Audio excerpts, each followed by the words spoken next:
The Everyday Life of Abraham Lincoln, by Francis Fisher Browne. Chapter 11a. The Great Lincoln-Douglas Debate. Rivals for the U.S. Senate. Lincoln's House Divided Against Itself speech. An inspired oration. Alarming his friends. Challenges Douglas to a joint discussion. The champions contrasted. The year 1858 is memorable alike in the career of Lincoln and in the political history of the country. It was distinguished by the joint discussions between the two great political leaders of Illinois, which rank among the ablest forensic debates that have taken place since the foundation of the Republic. The occasion was one to call out the greatest powers of the two remarkable men who there contested for political supremacy.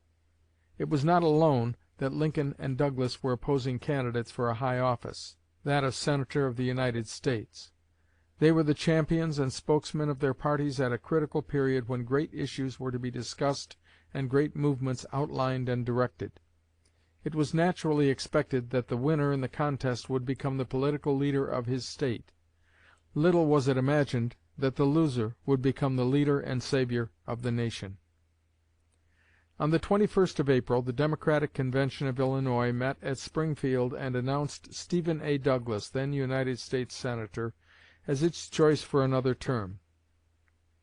June 16th, the Republican Convention met at the same place and declared unanimously that Abraham Lincoln is our first and only choice for United States Senator to fill the vacancy about to be created by the expiration of Mr. Douglas's term of office.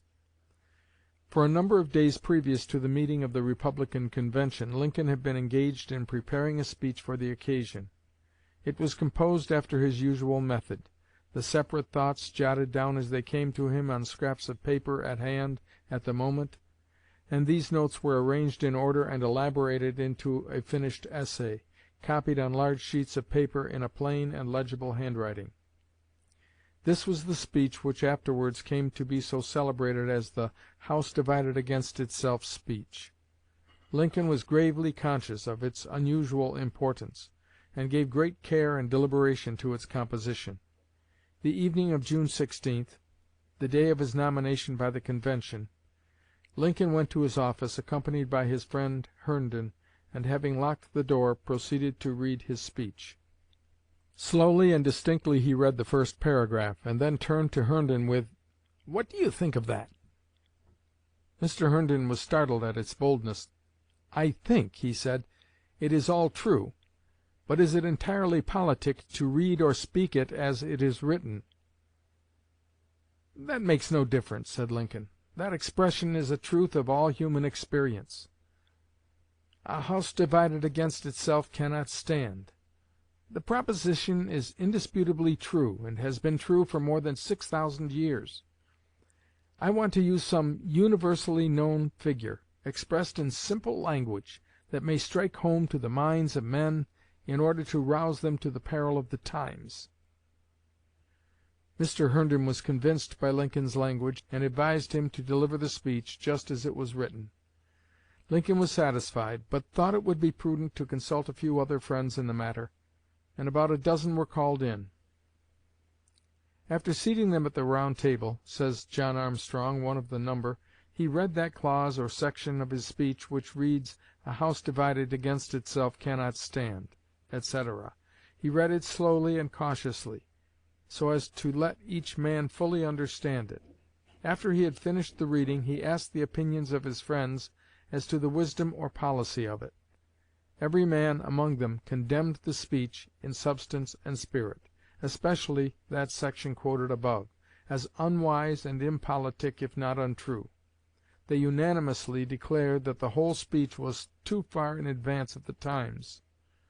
Herndon sat still while they were giving their respective opinions of its unwisdom and impolicy. Then he sprang to his feet and said, "Lincoln, deliver it just as it reads. If it is in advance of the times, let us lift the people to its level. The speech is true, wise, and politic, and it will succeed now or in the future. Nay, it will aid you, if it will not make you President of the United States." Mr. Lincoln sat still a moment, then rose from his chair, walked backwards and forwards in the hall, stopped, and said, "Friends, I have thought about this matter a great deal, have weighed the question from all corners, and am thoroughly convinced the time is come when this speech should be uttered. And if it be that I must go down because of it, then let me go down linked to truth, die in the advocacy of what is right and just. This nation cannot live on injustice. A house divided against itself cannot stand. I say again and again." This was spoken with emotion, the effects of his love of truth, and sorrow from the disagreement of his friends. On the next evening the speech was delivered to an immense audience in the hall of the House of Representatives at Springfield. The hall and lobbies and galleries were even more densely crowded and packed than at any time during the day, says the official report. And as Lincoln approached the speaker's stand, he was greeted with shouts and hurrahs and prolonged cheers. The prophetic sentences which dropped first from the lips of the speaker were freighted with a solemn import which even he could scarcely have divined in full. The seers of old were not more inspired than he who now, out of the irresistible conviction of his heart, said to his surprised and unbelieving listeners: "If we could first know where we are and whither we are tending, we could then better judge what to do and how to do it. We are now far in the 5th year since a policy was initiated with the avowed object and confident promise of putting an end to slavery agitation. Under the operation of that policy, that agitation has not only not ceased, but has constantly augmented. In my opinion, it will not cease until a crisis shall have been reached and passed. A house divided against itself cannot stand. I believe this government cannot endure permanently half slave and half free. I do not expect the Union to be dissolved. I do not expect the house to fall. But I do expect it will cease to be divided. It will become all one thing or all the other. Either the opponents of slavery will arrest the further spread of it, and place it where the public mind shall rest in the belief that it is in course of ultimate extinction, or its advocates will push it forward till it shall be alike lawful in all the States, old as well as new, North as well as South." Mr. Jeriah Bonham, an old citizen of Illinois, relates that he was present as a delegate at the Springfield Convention and heard the famous speech of Lincoln. According to Mr. Bonham, the speech was prepared with unusual care, every paragraph and sentence carefully weighed. The firm bedrock of principles, the issues of the campaign on which he proposed to stand and fight his battles, were all well considered, and his arguments were incontrovertible. In that memorable speech culminated all the grand thoughts he had ever uttered, embodying divinity, statesmanship, law, and morals, and even fraught with prophecy. As he advanced in this argument he towered to his full height, forgetting himself entirely as he grew warm in his work. Men and women who heard that speech will remember the wonderful transformation wrought in Lincoln's appearance. The plain, homely man towered up majestically, his face lit as with angelic light. The long, bent, angular figure, like the strong oak of the forest, stood erect, and his eyes flashed with the fire of inspiration. The party that had nominated Lincoln for the Senate was not prepared to endorse his restriction of the coming struggle to the single issue of the slavery question. His friends dreaded the result of his uncompromising frankness, while politicians quite generally condemned it. Even so staunch a friend as Leonard Swett, whose devotion to Lincoln never wavered throughout his whole career, shared these apprehensions. Says Mr. Swett, "The first 10 lines of that speech defeated him. The sentiment of the House divided against itself seemed wholly inappropriate. It was a speech made at the commencement of a campaign, and apparently made for the campaign. Viewing it in this light alone, nothing could have been more unfortunate or inappropriate. It was saying the wrong thing first. Yet he felt that it was an abstract truth, and that standing by the speech would ultimately find him in the right place. I was inclined at the time to believe these words were hastily and inconsiderately uttered, but subsequent facts have convinced me they were deliberate and had been well matured." A few days after the delivery of this speech, a gentleman named Dr. Long called on Lincoln and gave him a foretaste of the remarks he was to hear during the next few months. "Well, Lincoln," said he, "that foolish speech of yours will kill you, will defeat you in this contest, and probably for all offices for all time to come. I am sorry, sorry, very sorry. I wish it was wiped out of existence. Don't you wish so too?" Laying down the pen with which he had been writing, and slowly raising his head and adjusting his spectacles, Lincoln replied, "Well, Doctor, if I had to draw a pen across and erase my whole life from existence, and I had one poor gift or choice left as to what I should save from the wreck, I should choose that speech, and leave it to the world unerased." The senatorial campaign was now well begun. Douglas opened it by a speech at Chicago on the 9th of July.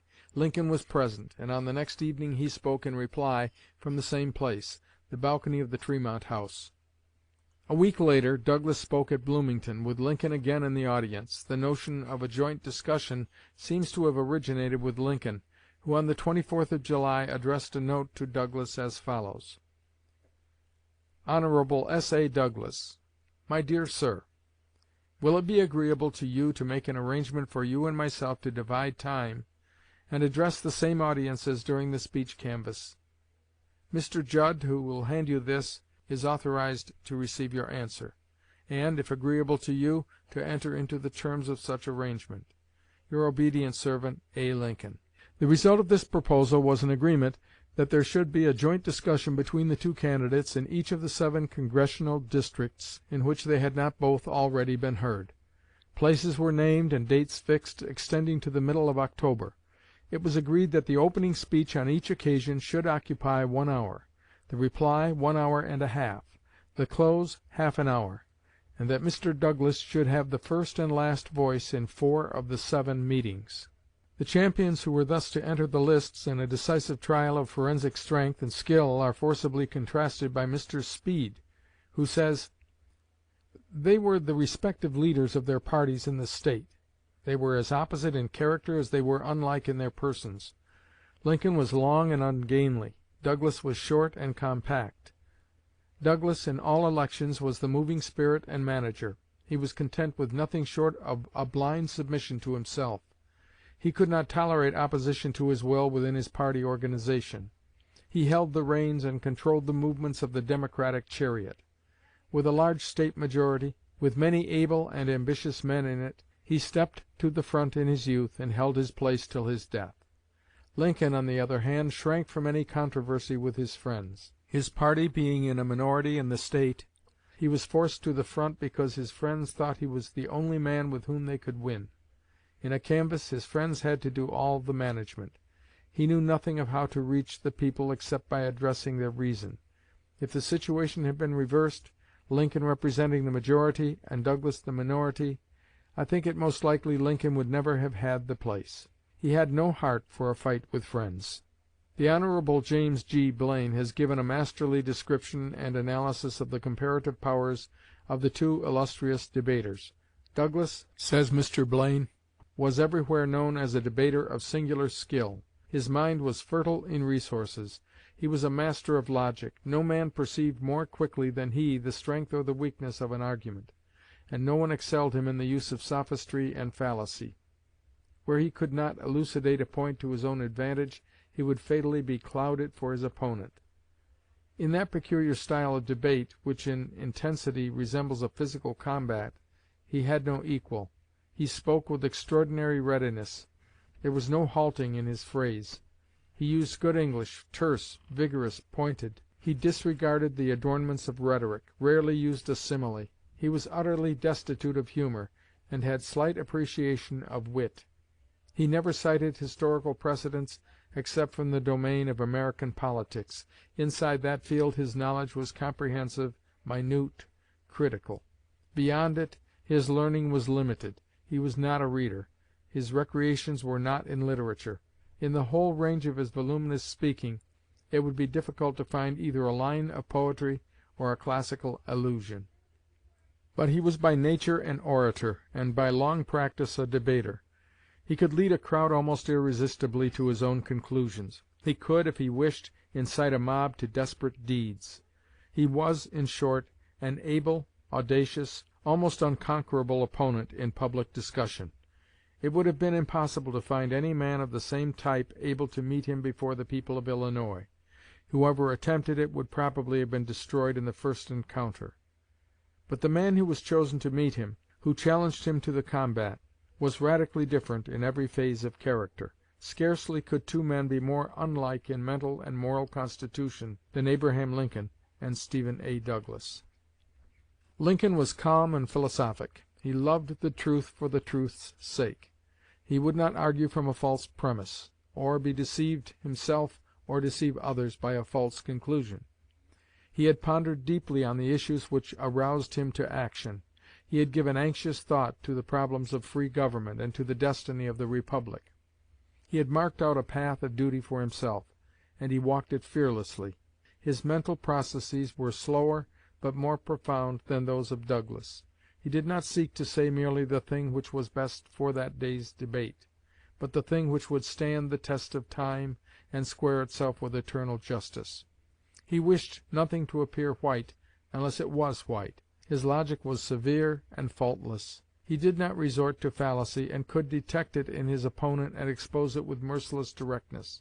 He had an abounding sense of humor, and always employed it in illustration of his argument, but never for the mere sake of provoking merriment. In this respect he had the wonderful aptness of Franklin. He often taught a great truth with the felicitous brevity of an Aesop fable. His words did not flow in an impetuous torrent, as did those of Douglas, but they were always well chosen, deliberate, and conclusive. Mr. Arnold, in the course of an extended comparison, says, "At the time of these discussions, both Lincoln and Douglas were in the full maturity of their powers. Douglas was 45 and Lincoln 49 years of age. Physically and mentally they were as unlike as possible. Douglas was short, not much more than 5 feet high, with a large head, massive brain, broad shoulders, a wide, deep chest, and features strongly marked. He impressed everyone, at first sight, as a strong, sturdy, resolute, fearless man. Lincoln's Herculean stature has already been described. A stranger who listened to him for 5 minutes would say, 'This is a kind, genial, sincere, genuine man, a man you can trust, plain, straightforward, honest, and true.' If this stranger were to hear him make a speech, he would be impressed with his clear good sense, by his wit and humor, by his general intelligence, and by the simple, homely, but pure and accurate language he used." In his long residence at Washington, Douglas had acquired the bearing and manners of a gentleman and a man of the world, but he was always a fascinating and attractive man, and always and everywhere personally popular. He had been for years carefully and thoroughly trained on the stump, in Congress and in the Senate, to meet in debate the ablest speakers in the State and nation. For years he had been accustomed to meet on the floor of the Capitol the leaders of the old Whig and Free Soil parties. Among them were Webster and Seward, Fessenden and Crittenden, Chase, Trumbull, Hale, and others of nearly equal eminence, and his enthusiastic friends insisted that never, either in single conflict or when receiving the assault of the senatorial leaders of a whole party, had he been discomfited. His style was bold, vigorous, and aggressive, at times even defiant. He was ready, fluent, fertile in resources, familiar with national and party history, severe in denunciation, and he handled with skill nearly all the weapons of debate. His iron will and restless energy, together with great personal magnetism, made him the idol of his friends and party. His long, brilliant, and almost universally successful career gave him perfect confidence in himself, and at times he was arrogant and overbearing. Lincoln also was a thoroughly trained speaker. He had met successfully year after year at the bar and on the stump the ablest men of Illinois and the Northwest, including Lamborn, Stephen T. Logan, John Calhoun, and many others. He had contended in generous emulation with Hardin, Baker, Logan, and Browning, and had very often met Douglas, a conflict with whom he always courted rather than shunned. His speeches, as we read them to-day, show a more familiar knowledge of the slavery question than those of any other statesman of our country. This is especially true of the Peoria speech and the Cooper Institute speech. Lincoln was powerful in argument, always seizing the strong points, and demonstrating his propositions with a clearness and logic approaching the certainty of mathematics. He had, in wit and humor, a great advantage over Douglas. Then he had the better temper. He was always good-humored, while Douglas, when hard-pressed, was sometimes irritable. Douglas perhaps carried away the more popular applause. Lincoln made the deeper and more lasting impression. Douglas did not disdain an immediate ad captandum triumph, while Lincoln aimed at permanent conviction. Sometimes, when Lincoln's friends urged him to raise a storm of applause, which he could always do by his happy illustrations and amusing stories, he refused, saying, "The occasion is too serious. The issues are too grave. I do not seek applause, or to amuse the people, but to convince them." It was observed in the canvass that while Douglas was greeted with the loudest cheers, when Lincoln closed, the people seemed serious and thoughtful, and could be heard all through the crowd, gravely and anxiously discussing the subjects on which he had been speaking. Chapter 11a.